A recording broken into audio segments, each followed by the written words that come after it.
Hello hello! Vous écoutez le top 5 des activités à faire en famille dans une destination. Un des 2 formats courts de famille et voyage, le podcast. Je suis Stéphanie, maman de 2 ados de 13 et 17 ans, toujours accro aux histoires de voyage tout près ou très loin. Après mes épisodes en solo sur Londres et Barcelone, je vous passe le micro pour raconter vos endroits, activités, parcs, hébergements, bref, les 5 trucs que vous avez préférés dans une ville, une région. Parce que bon, c'est quand même vachement plus sympa de les faire à 2, non?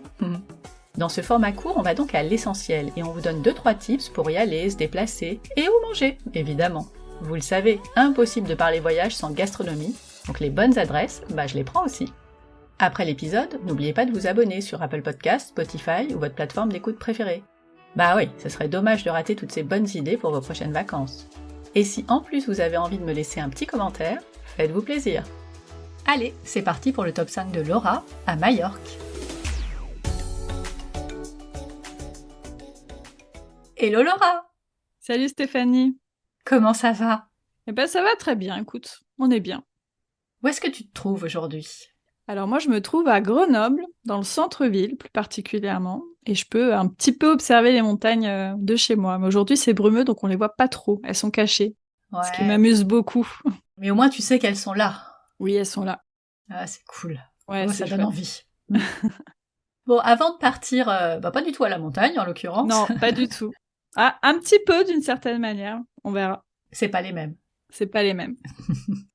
Est-ce que tu peux nous présenter la voyageuse que tu es? Alors, la voyageuse que je suis. Alors déjà, je voyage principalement en famille avec mon chéri, donc Sébastien, et mon fils qui vient juste d'avoir 9 ans. Donc depuis 9 ans, on voyage principalement avec lui. Plutôt en mode indépendant. On n'aime pas forcément tout réserver, tout planifier à l'avance. On aime bien se laisser un petit peu surprendre. Et puis comme ça fait quand même assez longtemps que je voyage, je vais pas dire combien de temps parce que ça va me vieillir tout de suite. Mais non! Mais on va dire plus de 20 ans. On est beaucoup moins stressé par plein de choses, donc on peut faire des choses un petit peu à l'arrache. Et puis j'ai voyagé beaucoup à l'étranger sur des longues périodes. Notamment j'ai fait un an en Amérique du Sud, enfin Amérique centrale, Amérique du Sud. Je suis partie aussi 6 mois en Asie dans différents pays. J'aime bien ces voyages longs, mais sinon, voilà, on essaie de prendre quand même notre temps. On a cette possibilité-là en tant qu'indépendant de pouvoir partir peut-être un petit peu plus longtemps que les 5 semaines de congé annuels, donc j'en profite. T'as bien raison. Et puis je suis aussi blogueuse voyage, donc ça joue un petit peu sur les voyages dans le sens où pour nos contenus aussi, on prend le temps de faire des photos, des vidéos, de vivre des expériences aussi chouettes à raconter. Et notamment, on aime bien montrer qu'on peut voyager de plein de manières différentes et puis de manière un peu plus durable. Voilà, faire attention à ça. Nous allons partir dans la destination pour laquelle tu vas nous faire ton top 5, donc direction Majorque, on quitte la France. Quel âge avait Elio? C'était il y a pas longtemps du tout, c'était cet été, donc voilà, il avait 8 ans et 3 quarts. C'est important à cet âge-là. Voilà, c'est important. Donc assez grand quand même. Et on a choisi cette destination un petit peu, entre guillemets, à cause de lui, parce qu'il adore la mer, et on sait que des vacances, s'il n'y a pas la mer pour lui, ça va vraiment pas être fun. C'est pas des vacances. Voilà. Eh écoute, allons-y dès maintenant. Quel est ton top 1 pour cette destination? Alors, pour cette destination donc de Majorque, mon top 1, ça va être déjà la capitale, tout simplement, de l'île, qui s'appelle Palma de Majorque. Alors, c'est vrai qu'en général, nous, on voyage pas forcément beaucoup dans les villes, on est plutôt nature. J'ai oublié de le dire, je suis une voyageuse plutôt nature. Mais j'aime bien me faire des petits city trips. Alors là, pour le coup, Palma de Majorque, je m'étais fait une journée toute seule, en solo, pour aller la visiter. Et donc, j'ai pas mal carburé pour aller voir les différents lieux culturels. Et il y en a qui sont très, très intéressants. Je pense notamment à la cathédrale, qui est très, très belle, dans laquelle on peut bien sûr rentrer, voir la nef, etc. Il y a une chapelle, notamment, qui est très insolite parce qu'elle a été faite par un artiste céramiste qui a peint, en fait... Enfin, pas qui a peint, qui a fait des poteries, mais sur l'ensemble de la chapelle, donc sur des hauteurs assez impressionnantes. Ça a un effet un petit peu glauquissime. On s'attend pas du tout à avoir ce genre de céramique, de décors à la fois modernes et enfin c'est pas du tout dans les décors religieux qu'on a l'habitude de voir. Et donc ça représente notamment tout ce qui est produit par la mer d'un côté, produit par la terre de l'autre, etc. Bien sûr, il y a des références religieuses, mais c'est vrai que quand on débarque là et qu'on tombe nez à nez avec cette œuvre, c'est marrant de voir la réaction des gens parce que ils sont là en train de dire je sais pas si j'aime ou, ou si j'aime pas. Mais pour la petite histoire très rapidement, en fait, pourquoi cet artiste-là a été autorisé à faire une œuvre? En fait, des années plus tôt, il y a Juan Miro, qui est donc un artiste mallorquin que je pense tout le monde connaît. Il a voulu faire une œuvre dans cette même église, enfin dans cette même cathédrale, et le patron, je sais plus comment on dit, mais le patron de la cathédrale, en gros, il a dit non, non, c'est trop avant-gardiste, etc. Et en fait, bah, quand Juan Miro est devenu célèbre, il s'en est mordu les doigts. Bah, tu m'étonnes. Des années plus tard, quand cet autre artiste est arrivé, donc de mémoire, il s'appelle Barcelo, je pense, voilà. Bah, du coup, il lui a dit oui tout de suite. Il lui a dit et puis prenez une énorme chapelle, etc. Bon, il a bien fait parce que c'est aussi un artiste qui est reconnu. Mais donc, c'est assez drôle. Et une fois qu'on a vu ces œuvres-là, on peut monter sur le toit de la cathédrale. Donc ça, c'est assez chouette aussi parce qu'on voit vraiment toute l'architecture, les arches. On peut passer devant l'immense rosace aussi, en pierre et en vitraux. C'est super beau et puis on voit toute la ville aussi devant nous. Donc c'est assez chouette. Et puis après, il y a plein d'autres lieux autour qui sont intéressants. Moi, ce que j'ai beaucoup aimé dans cette ville, c'est qu'il y a, quand on flâne un petit peu dans les ruelles et tout ça, c'est un peu labyrinthique. On trouve pas mal d'édifices de genre Art Nouveau, Art déco. Et moi, c'est un style architectural que j'aime beaucoup. Et il y a des très très beaux immeubles aussi à voir au détour des rues. Donc, je conseille vraiment d'y aller. Et qu'est-ce qui a plu particulièrement à Elio dans cette ville? Alors, Elio, lui, il y est pas allé. En fait, pendant le voyage, pendant que lui, il allait à la plage avec son fils, avec son père, en fait, moi, je me suis fait une petite journée tranquille en ville. Voilà. Donc là, pour cette partie-là, j'étais en solo. Et est-ce que tu penses qu'il y a des choses qu'il aurait particulièrement appréciées? Alors, il y a un endroit qu'il a apprécié, alors qui est pas à Palma même, mais qui est pas très loin. C'est l'aquarium de Palma. Alors, c'est pas dans le centre-ville de la ville, mais c'est à proximité, donc on dit que c'est l'aquarium de Palma. Et donc c'est un immense aquarium qui est très très bien fait. Il y a vraiment beaucoup d'aquariums différents, d'écosystèmes différents. C'est très très bien mis. Enfin, les aquariums sont très très bien mis en avant, avec une belle scénographie. Et puis après, ça fait aussi un petit peu, on va dire, parc de loisirs, parce que il y a des espaces de jeux en intérieur, en extérieur. Il y a un cinéma 3D. Enfin, il y a plein d'autres activités autour de l'aquarium. Donc ça, c'est une sortie, voilà, qui est pas forcément donnée, hein. Les aquariums, moi, ça faisait longtemps que j'y étais pas allée et c'est assez cher. Mais c'est vrai qu'il a beaucoup aimé. Et pour payer moins cher, la petite astuce, c'est que si on n'y va que l'après-midi, en fait, à partir de 14 heures, le prix est moins cher puisque bah, on n'y reste pas toute la journée. Donc si voilà, on n'a pas envie d'y rester toute la journée, on peut faire ça. Ok. Bon, bah on passe au top 2 alors. Alors, le top 2, on va rester sur le littoral sud de Majorque, donc pas forcément très très loin en voiture de Palma. On va aller du côté d'une calanque parce que, en fait, à Majorque, il y a énormément de calanques. C'est pas forcément des grandes plages de sable, c'est plus voilà, des criques, des calanques, même s'il y a aussi des plages, hein. Et donc, on va aller à Calapi. Donc, Calapi, c'est un spot, c'est une calanque qui est très très connue. Mais mon top, il est juste à côté, en fait, quand on est à Calapi, donc pour visualiser, parce que dans un podcast, c'est jamais C'est pas évident, simple. on imagine une calanque un peu comme on pourrait avoir les calanques de Marseille, alors peut-être en moins escarpé, mais voilà, de l'eau turquoise, entourée d'un littoral rocheux, une roche plutôt claire. Et en fait, quand on prend un sentier qui longe justement ce littoral-là, en 10-15 minutes, on arrive à une autre calanque qui est beaucoup plus étroite, mais où il y a personne, et même en plein été. Enfin, personne, quelques personnes quand même, je ne vais pas mentir, mais pas du tout bondée, alors que c'est vraiment à 10 minutes à pied d'une calanque qui, elle, est extrêmement fréquentée l'été. Et donc, ce qui est très, très beau dans cette calandre, donc c'est entouré de falaises assez hautes quand même. Et en fait, c'est un très, très bon spot pour le snorkeling. Donc, Elio, lui, il adore ça, mettre un masque et puis observer les petits poissons.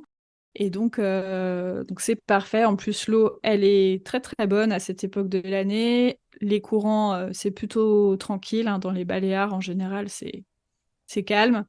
Et donc, c'est une très très bonne, un très très bon lieu à recommander. Ou alors je l'ai loupé, ou alors tu l'as pas dit, mais t'as dit que c'était à côté de ce truc très connu, mais celle-là, elle a un nom en Ah particulier? oui, oui, oui, j'ai pas dit. Elle s'appelle la Cala Beltran, ou Beltrane. Si on... Avec l'accent, c'est mieux. Oui, bah oui. Voilà. Et c'est juste à côté. De manière générale, ça, c'est un conseil que je peux donner aux gens qui vont aller à Majorque, surtout s'ils y vont en plein été. Parce que des fois, bah, quand on a des enfants, par exemple, bah, On n'a pas trop on le est un choix. peu obligé.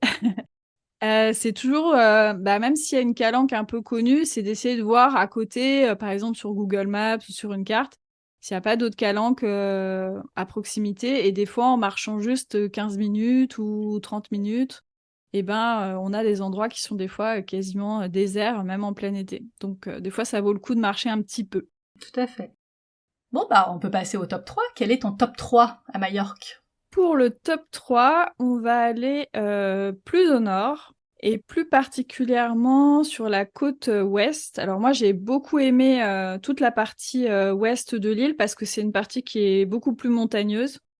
Donc il y a vraiment des très très beaux paysages et il y a notamment un endroit qui s'appelle Sacalobra qu'on atteint après avoir pris une route très sinueuse dans les montagnes et tout ça. Donc rien que la route, elle est juste folle. Bon, faut aimer conduire dans les lacets, mais si on aime ça, franchement, ça vaut vraiment la peine parce que les paysages sont fous. Et là, on arrive sur une plage, donc Sacalobra, c'est une plage qui est vraiment atypique parce qu'en fait, il y a un espèce de banc de sable qui est vraiment encerclé par deux falaises. Donc c'est très bizarre quand on est sur cette plage-là parce qu'on a vraiment l'impression qu'il y a comme deux barrières rocheuses qui ferment la plage. D'ailleurs, on accède à la plage via un tunnel, un petit tunnel. Donc c'est assez insolite. Et en fait, pourquoi c'est fait comme ça? Tout simplement parce qu'en fait, c'est une plage qui est l'embouchure en fait d'une rivière. Et ce qui est beau, au-delà du côté insolite de la plage, parce qu'il y a beaucoup de gens qui s'arrêtent juste à cette plage-là, c'est qu'en fait, bah, quand on regarde derrière soi, c'est-à-dire quand on regarde pas la mer, eh ben, on voit un canyon qui a été justement formé par cette rivière-là qui se poursuit. Donc là, il faut imaginer vraiment un canyon assez profond avec des falaises très imposantes de part et d'autre. Il y a du coup un petit peu d'eau, mais c'est vrai qu'à la saison où on était allé, il n'y avait pas forcément beaucoup d'eau, mais ça crée comme des méandres et ça crée des endroits où il y a des bancs de sable, des endroits où il y a de l'eau, donc c'est très très joli. Et en fait, on peut marcher dans ce canyon-là parce qu'il n'y a Ah, pas, il y a pas de l'eau partout. Et c'est spectaculaire parce que les rochers, ils sont érodés avec le temps, donc ça crée par endroits des grottes, ça crée vraiment des formations rocheuses très très belles. Et pareil, en plein été, il suffit de juste marcher pas forcément longtemps, et là, il n'y a plus personne, alors que les paysages sont vraiment magnifiques. Et voilà, on peut randonner assez longtemps. Nous, on n'est pas forcément allé très très très loin dans le canyon parce qu'il faisait très chaud ce jour-là. Mais voilà, plus on s'enfonce, plus on est dans des paysages complètement sauvages, sans personne. waouh, ça donne envie en tout cas. Donc ouais, c'est un spot. Alors c'est un spot qui est assez connu, un sac à l'Obra pour la plage. Donc nous, c'est vrai que pour profiter juste de la plage en plein été, c'est pas forcément le meilleur spot parce qu'il y a énormément de monde, donc vaut mieux y aller quand même assez tôt. Mais par contre, si vous y allez pas forcément tôt, randonnez dans le canyon, donc le canyon qui s'appelle Torrent Pareis. Donc c'est vraiment dans le prolongement, hein, c'est le même lieu, c'est juste le prolongement. Là, en général, il y a pas trop de monde parce que les gens, dès qu'il faut marcher, C'est ça plus fait un compliqué. écrémage un petit Naturel. peu naturel. Mais sinon, voilà.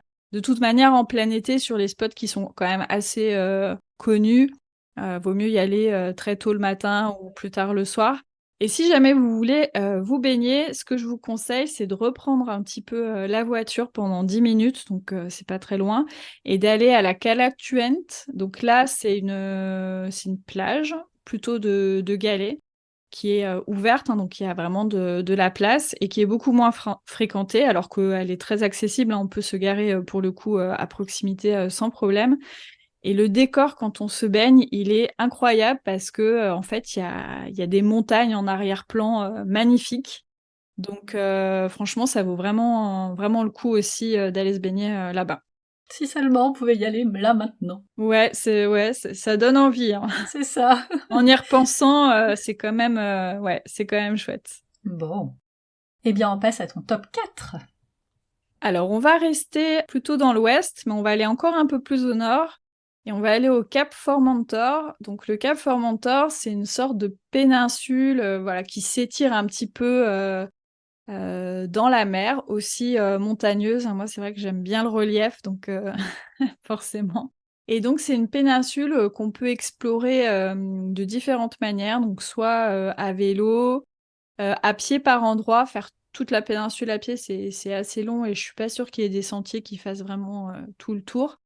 En voiture, quand c'est pas la saison estivale, parce que sinon, en fait, la route est coupée et en fait, on peut y aller uniquement en bus, parce que c'est un lieu aussi qui est très, très connu à Majorque.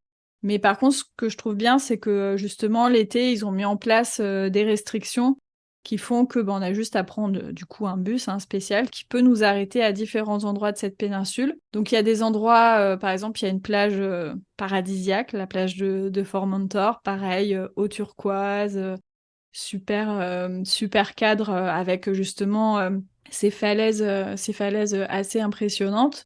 On peut s'arrêter aussi à d'autres endroits de la péninsule où on a là des départs de randonnée, mais assez faciles. Donc avec les enfants, c'est pas mal. On marche 20 minutes à peu près, et là on arrive dans des calanques. Donc il y en a deux différentes principales. Et là c'est pareil, c'est assez étonnant parce qu'en plein été, autant on va voir du monde sur la plage, autant on peut voir du monde au niveau du phare, parce qu'après il y a un phare vraiment à la pointe du cap.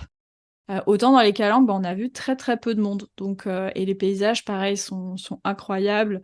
En plus, on peut un peu observer certaines calanques vues d'en haut avant d'y descendre. Et là, on voit bien que l'eau, elle est complètement limpide. Elle est entourée de plateformes rocheuses, d'une végétation quand même un petit peu méditerranéenne. Donc, c'est vraiment super beau. Et donc, je le disais, après, on peut aussi s'arrêter à l'extrémité du cap de Formentor, où là, il y a un phare. Et pareil, c'est exceptionnel à cet endroit-là parce qu'on voit tout l'alignement en fait de montagnes qui forment en fait ce cap-là. Donc, et puis la mer à perte de vue. Donc c'est vraiment très très beau. Ah là là. Avec une petite baignade en prime Ben si on a voilà, c'est envie, ça. voilà. Il fait quelle température l'été? Alors l'été, nous on avait peur d'avoir hyper chaud et en fait il faisait chaud, hein, mais ça allait, donc on était autour de 30 degrés. Mais comme c'est une île et qu'on est souvent au bord de la mer, il y a de l'air en fait. Donc on n'a pas souffert. C'était pas une chaleur vraiment accablante comme on a pu déjà vivre ailleurs. Après, peut-être qu'on a eu de la chance, peut-être qu'il n'y a pas eu de canicule aussi forte cet été-là que d'autres étés. Ça, je pourrais pas dire, mais c'était quand même bien. Et puis, comme on peut se baigner un peu partout, on peut vite aller se rafraîchir aussi. Ok. Eh ben, on passe au top 5, le dernier. Alors, le top 5, on va rester dans le nord, parce que c'est vrai que moi, j'ai beaucoup aimé cette partie-là. C'est vrai que le nord de l'île, c'est un peu moins fréquenté que le sud. Et surtout, les villes et les villages qu'on trouve, ce sont moins des grosses stations balnéaires. Dans le sud, on peut quand même trouver des énormes stations balnéaires qui manquent un petit peu de charme, en tout cas selon mes goûts à moi. Et dans le nord, c'est moins le cas. Et alors, il y a un spot que j'ai adoré, c'est le village de Bethléem. Donc, c'est dans le nord-est de l'île. Donc, c'est un village. Alors, il y a très peu d'hébergements disponibles, mais il y en a quand même. On a réussi à trouver en plein été un petit appartement, donc il y en a. Et en fait, ce qui est chouette, c'est que c'est avant tout un village avec vraiment des maisons individuelles, blanches, avec un peu la carte postale, les bougainvilliers qui viennent Ouais. effleurer les portes, etc. Donc c'est assez joli. Du coup, c'est vrai qu'il y a une belle harmonie architecturale dans le village, qui est au bord de la mer, hein, bien sûr. Et ce qui est très chouette, c'est que là, le littoral, il est complètement sauvage, donc on peut aller randonner, suivre le littoral pendant quelques kilomètres, et on a des sortes de...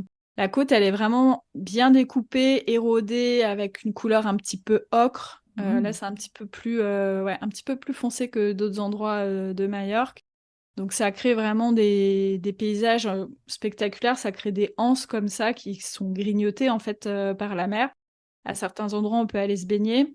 Et il y a aussi une calanque qui est spectaculaire, qui s'appelle Cala na Clara, qui est justement sur ce sentier-là, et qui est, en fait, on la voit déjà d'en haut, et en fait, on constate tout de suite que l'eau, elle est d'une limpidité que j'ai rarement vue. Enfin, vraiment, c'est incroyable. Et pourtant, on l'a vu un jour où il y avait un petit peu de vent, donc c'était pas son maximum de limpidité, mais c'est incroyable. L'eau, elle est vraiment un turquoise vraiment hyper contrasté. Enfin, il n'y a pas besoin de Photoshop là. Et donc on peut y descendre avec un sentier un peu voilà, un peu escarpé et tout ça, mais qui reste quand même faisable. Et pareil, c'est un spot incroyable parce que du coup, on voit aussi bah, le reste des falaises qui s'étendent au loin et tout ça. Donc c'est vraiment très très beau. Et le village en soi, en plus, et le village en soi, bon, je disais il est beau, et en plus, il y a une bonne boulangerie Ah, hyper important. tenue par des Français. Bon, histoire de faire une petite exception aux produits locaux. Enfin, on s'est quand même fait avec des produits locaux, mais voilà, il y a du bon pain et des bons pains au chocolat. Donc, ils étaient juste situés en bas du seul immeuble du village où il y a justement des appartements, un petit peu de location et tout ça. Donc, voilà. Donc vous avez pu y aller régulièrement. Voilà, tous les matins même. On peut être chauvin ou chauvine 2 minutes. Il y a quand même que en France qu'on sait faire le pain et les viennoiseries. Bah, j'avoue que sur les viennoiseries, j'ai pas encore trouvé de concurrence sérieux, quoi. Sur le pain, ouais, non, je Tu reste chauvine peux sur ces parfois, aspects-là. oui. Oui, je suis d'accord que parfois tu peux trouver du bon pain. Mais sur les viennoiseries, non.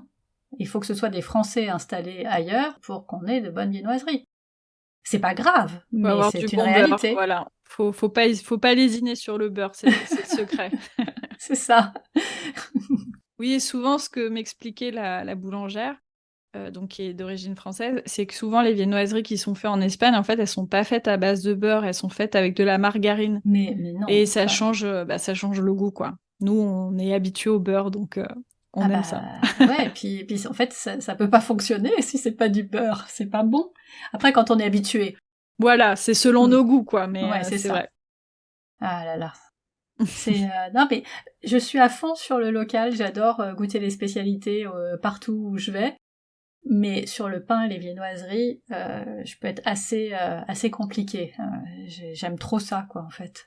Bah là, c'était trop tentant, quoi. La Ah bah boulangerie ouais, était vraiment en bas de, en bas de l'immeuble, donc c'est de c'était, leur faute en fait. ah, ça a été pain au chocolat tous les jours. Habituellement, je demande si il y a un parc préféré pour les enfants, mais j'ai l'impression que là c'était plutôt snorkeling et rando vos activités phares. Mais est-ce qu'il y a quelque chose ou un endroit ou un parc parce que peut-être que je parle, mais en fait il y en a un. Alors, c'est vrai qu'à Majorque, on n'a pas vu de parc particulièrement. Après, c'est vrai qu'on les a pas cherchés parce que bah, Elio s'amusait tellement, que ce soit à la plage ou bah, dans les calanques à se baigner, qu'il n'a pas ressenti le besoin d'aller au parc. Donc j'ai pas de spot parc. Par contre, il y a un endroit qui peut être très sympa pour aller pique-niquer, passer la journée, etc. Donc c'est un coin nature, hein. Ça s'appelle l'embassement de Cubert et l'embassement de Gorge-Blo. Alors je le dis avec un bon accent français là, affreux. Je m'écoute et je me dis, ah, c'est pas possible. Mais bon, Je parle pas espagnol, donc ça voilà. m'écorche pas les oreilles. C'est pas très loin de Sacalobra, donc c'est plutôt dans les montagnes. Et en fait, c'est des endroits où il y a c'est des réservoirs d'eau en fait artificiels, donc comme des lacs, des retenues d'eau en fait, mais qui sont très beaux, pareil avec des couleurs émeraude, la montagne tout autour. Et il y a un endroit où justement il y a des aires de pique-nique, donc on peut venir pique-niquer. On peut pas forcément s'y baigner parce que justement c'est des retenues d'eau qui servent ensuite à la population. Mais par contre c'est très joli parce que tout autour il y a une végétation qui est un peu spécifique. On peut aussi randonner, mais sur des sentiers qui sont assez faciles et pas très longs. Donc ça peut être un bon endroit pour se poser, se relaxer. Si on a pris des petits jeux, faire des petits jeux et être un petit peu plus à l'ombre et au frais parce que c'est dans les montagnes, donc il fait un petit peu moins chaud aussi. Habituellement aussi, je pose la question de on fait quoi quand il pleut, mais est-ce que vous avez eu de la pluie sur votre séjour? Non. Alors, je crois pas qu'on ait eu de la pluie. Il y a pu avoir des jours où il faisait un peu plus nuageux. Par exemple, quand on est au Cap de Formentor, c'était pas non plus le grand soleil. Mais s'il pleut, il y a quand même des activités qui sont possibles. Il y a l'aquarium dont j'ai parlé tout à l'heure. Donc ça, c'est quand même assez pratique. Même s'il y a des jeux en extérieur, l'essentiel se passe quand même de manière couverte, on va dire. Et sinon, sur la côte est, il y a deux grottes qui existent. Donc, il y a les grottes du Drac et les grottes d'Els Hams. Et en fait, c'est des grottes qui sont assez sympas. Enfin, nous, on est juste allé sur les grottes d'Els Hams. Oh, j'ai du mal avec la prononciation aujourd'hui, c'est catastrophique. C'est pas facile. En fait, c'est des grottes assez sympas parce qu'elles ont été aussi aménagées pour la visite. Donc, dans cette grotte-là, bien sûr, on voit les classiques stalactites, stalagmites, etc. Il y a des films aussi qui sont diffusés pour montrer un peu comment se sont formées les grottes. Donc, il y a cet aspect pédagogique. Ça parle aussi un peu de la culture mallorquine, etc. Donc, ça, c'est intéressant. Et en fait, ce qui est particulier dans cette grotte-là notamment, c'est qu'on peut voir des formes de concrétion qu'on voit rarement ailleurs. C'est des concrétions qui sont en forme de d'hameçon. Oh, D'où le nom en fait, parce que c'est hams, c'est pour hameçon en fait. Voilà, et donc c'est vrai que c'est assez rigolo. Je crois que les scientifiques savent pas exactement comment c'est possible, parce que ça défie un petit peu les lois de la gravité. Mais donc, on a à certains endroits, voilà, des stores de stalagmites, mais qui reviennent et qui se recourbent comme un hameçon, au lieu de finir tout droite, quoi. Donc, c'est assez sympa. Et à la fin, il y a un petit spectacle aussi, un peu son et lumière. Donc voilà, ça peut faire une sortie. Et alors après, en extérieur, juste à côté de cette grotte-là, bon, même si nous, c'est pas le genre d'attraction qu'on aime, on doit bien avouer que c'est quand même bien fait et que notre fils a adoré. Il y a un parc à côté de dinosaures géants. Donc c'est ah, c'est des dinosaures quasiment à l'échelle, si à l'échelle en fait, dont certains sont mécanisés, donc bougent, etc. Et donc c'était assez bien fait parce qu'ils sont mis voilà dans la végétation, etc. Il y a un sentier où voilà il y a des panneaux qui expliquent quelle espèce de dinosaure c'est, etc. Il y a un petit spectacle à un moment donné avec un animateur qui est quand même assez bien fait. Donc voilà, ça peut être une visite qui se combine à la grotte ou alors on peut faire soit l'un soit l'autre. Avec des enfants, ça fait son petit effet. On va pas se mentir. si on a des enfants qui sont passionnés par les dinosaures, Ouais, c'est quand même bien fait. Voilà. Des fois, je suis un peu réservée sur ce genre d'endroit. Je trouve que c'est pas toujours bien fait, mais là, même nous, on a passé un bon moment en tant qu'adultes. donc c'est que c'est vraiment sympa. Ouais. Ok, est-ce qu'il y a quelque chose d'autre que tu as envie d'ajouter qui sortirait du top 5 ou de ce qu'on vient de se dire? Alors c'est vrai que j'en ai pas beaucoup parlé. J'ai plus parlé des spots nature, mais il faut savoir qu'à Majorque, il y a aussi énormément de petits villages hyper mignons. Donc ça vaut le coup de s'y arrêter, ne serait-ce que voilà pour se balader, voir l'architecture un petit peu typique, notamment dans toute la partie montagneuse. Là, il y a énormément de jolis villages. Donc ça, c'est à faire aussi, même si on s'arrête pas forcément très longtemps, on s'arrête juste pour prendre un café ou etc. C'est à faire aussi, surtout si on aime le patrimoine et puis les petits villages de charme. Il y a aussi ça aussi à découvrir.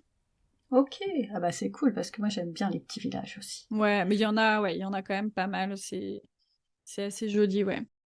Et puis il y a une belle ambiance, voilà, l'ambiance un peu méditerranéenne, chaleureuse et tout ça. C'est vrai que bah, c'est sympa.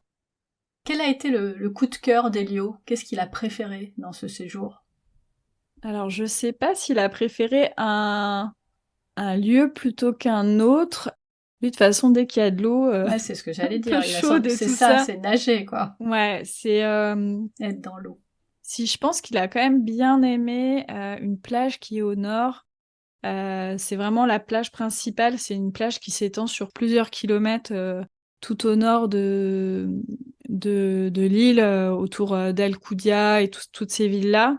Donc en fait, c'est une énorme plage de sable. Donc ça, c'est vrai qu'il a une préférence sur les plages de sable, ce qui n'est pas souvent le cas à Majorque, et qui est quand même assez naturel. Alors il y a des endroits où il y a quelques constructions, quelques bâtiments, mais qui sont pas des gros bâtiments un peu touristiques moches.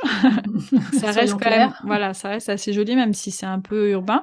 Et il y a toute une partie de la plage où il n'y a aucune construction parce qu'en fait, c'est accolé à une réserve naturelle, donc à des dunes en fait qui sont végétalisées, où il y a comme une mini-forêt, des arbustes, etc. Comme c'est une zone protégée, bah, il n'y a pas de construction. Et en fait, du coup, si on s'installe le long de la plage qui est accolée à cette réserve-là, et ben là, pour le coup, voilà, il y a pas de construction, c'est vraiment sauvage. Et puis, si on veut, après, il y a un sentier qui permet d'explorer un petit peu cet espace naturel. Et c'est vrai qu'il a bien aimé cet endroit-là parce que c'est une plage. Bon, déjà, il y a du sable, c'est une grande plage. Et puis, on pouvait rentrer assez progressivement dans l'eau. Donc ça, il aime bien aussi parce que du coup, ça permet de jouer plus facilement. Puis le jour où on était, il y avait quand même un petit peu de vagues, donc c'est quand même marrant de jouer dans les vagues. Donc voilà, il a bien aimé cette plage-là. Bon bah on passe au guide pratique. Comment on y va à Majorque?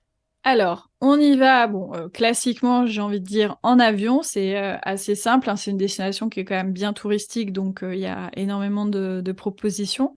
Et par contre, on le sait moins, mais on peut aussi y aller en ferry à partir de plusieurs endroits, donc soit à partir de Toulon en France, on peut rejoindre le nord de l'île, donc bah, je parlais d'Alcúdia justement, donc c'est la ville qu'on peut rejoindre en ferry. Donc l'avantage, si par exemple bah, on est plutôt au sud de la France, etc., ça peut vraiment être intéressant parce que du coup on peut aussi embarquer sa voiture sur le ferry. Et sinon, si par exemple on est en voyage en Espagne, vers Barcelone, etc., il y a aussi des ferries qui emmènent jusqu'à Majorque. Donc là, plus au niveau de Palma de Majorque, mais aussi ça peut être au niveau du nord de l'île. L'île en elle-même est pas très très grande, donc on arrive au nord ou au sud, c'est pas un problème après pour se déplacer. Donc voilà, il y a ces deux options-là. Et si jamais on est en voyage dans d'autres îles des Baléares, je pense à Minorque, Ibiza, Formentera, il y a aussi des liaisons en bateau qui relient en fait les différentes îles entre elles. Donc c'est aussi possible de conjuguer lors d'un voyage la visite de plusieurs îles. Ça peut être sympa aussi. Combien ça coûte? Est-ce que on trouve des billets d'avion pas hors de prix? Les ferries, ça doit être un peu plus abordable.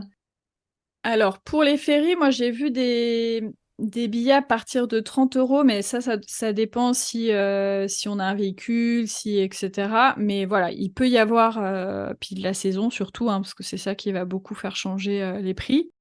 En avion, on peut trouver des billets abordables. Là aussi, ça va dépendre de si on s'y prend à l'avance ou pas.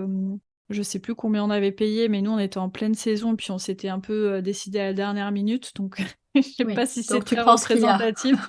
Mais oui, oui, il y a, je pense qu'autour d'une centaine d'euros. Après, c'est vrai que c'est un peu compliqué de donner des prix pour l'avion actuellement parce que Ça change tout le temps. On ça est change tout le d'accord. temps, donc, mais oui, c'est une destination qui reste, d'un point de vue du transport, relativement économique.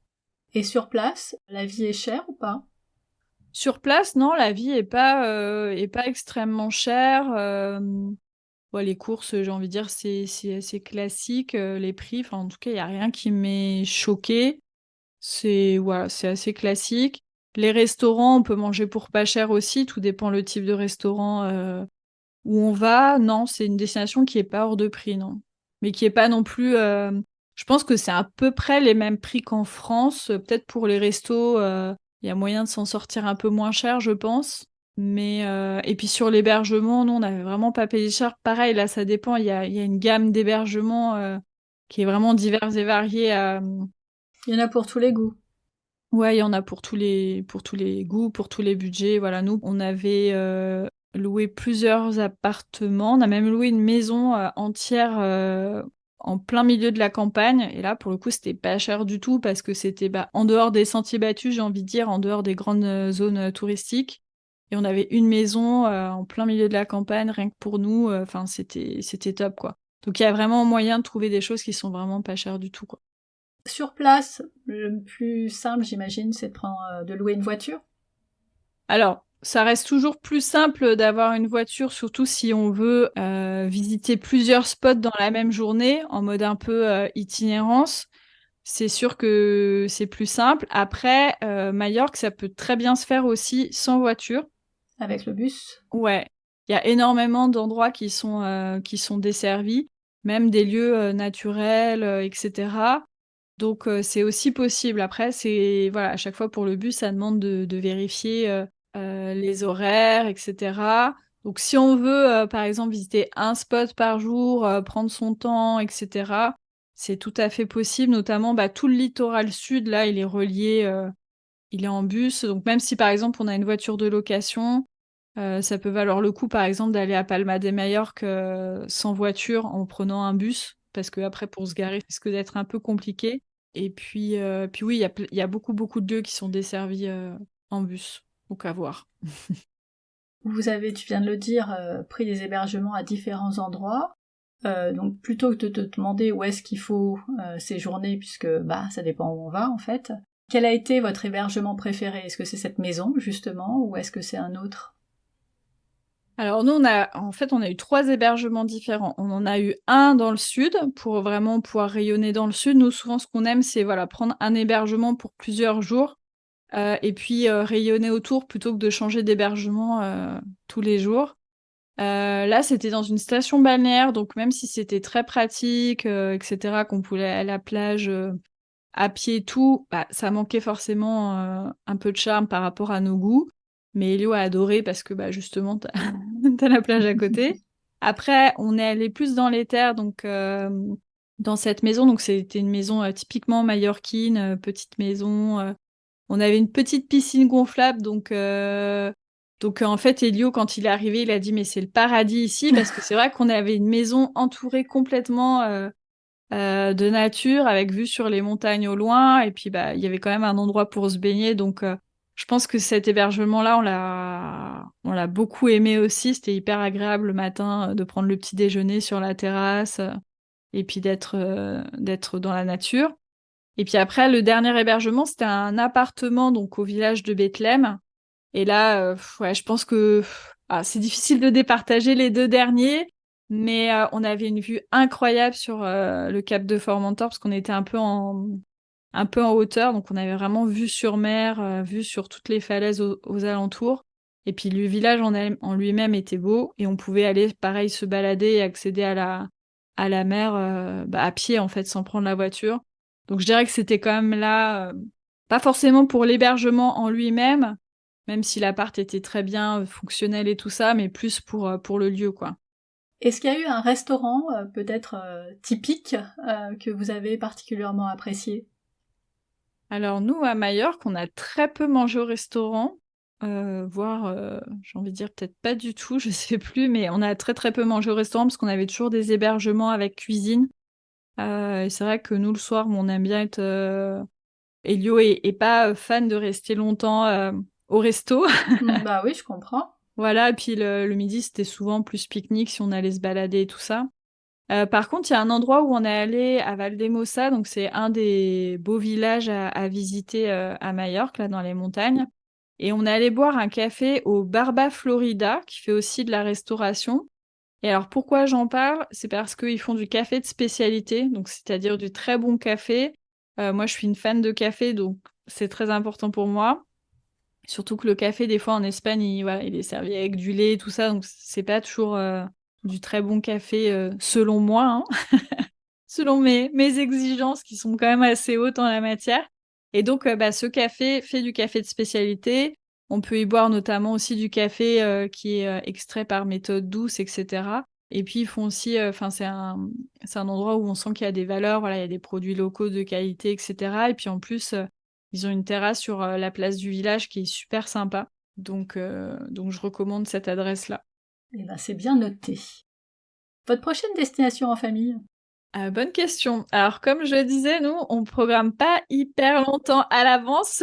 Vous savez pas, en fait. Donc, je n'en ai aucune espèce d'idée. Parce que des fois, on se dit, on aimerait bien aller là. Et puis, au final... C'est pas du tout là.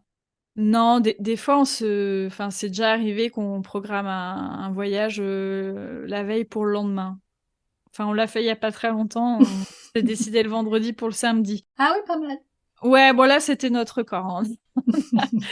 On a vraiment fait ça à la dernière minute, mais non, franchement, j'en ai aucune idée. Je pense qu'on va surtout prochainement explorer notre belle région parce que voilà, notre fils il aime bien aussi les activités un peu à la neige, la luge, rando raquette et tout ça. Donc on va plutôt attendre les bonnes fenêtres météo pour en profiter localement. Et bien justement, si nos auditeurs ont envie de suivre vos prochains voyages, vos prochaines escapades, où est-ce qu'ils peuvent te trouver? Alors, soit sur les réseaux sociaux, donc Globe Blogger, que ce soit sur Instagram, Facebook et tout ça. Et puis sur notre blog, donc c'est lesglobebloggers.com. Je mettrai ça dans les notes de l'épisode. Où là, il y a la totale. Là, on explique en long, en large, en travers les voyages avec toutes les infos pratiques, ce qu'on a aimé, ce qu'on a moins aimé, etc. Super. Eh ben écoute, merci beaucoup Laura pour ce top 5 des activités à faire en famille ou des spots à découvrir à Majorque. Et il y en a plein d'autres. C'est ça qui est chouette. Voilà, c'était pas facile de choisir. de choisir, mais bon, voilà, à un moment, il faut choisir. Il faut essayer d'aller à l'essentiel, ce qu'on s'est dit au début. Exactement. Eh ben merci encore et à bientôt. Merci à toi, à bientôt.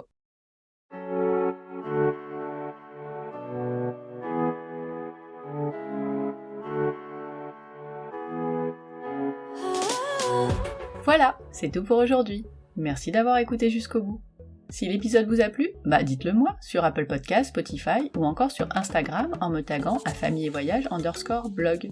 Et n'hésitez pas à le partager à d'autres parents en quête d'inspiration pour leurs prochaines vacances. Comme d'habitude, toutes les notes de l'épisode sont sur le blog famillevoyage.com.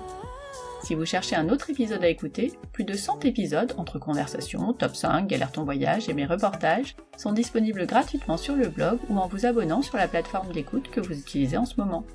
À bientôt pour le prochain épisode. D'ici là, prenez soin de vous, inspirez-vous et créez-vous de chouettes souvenirs en famille.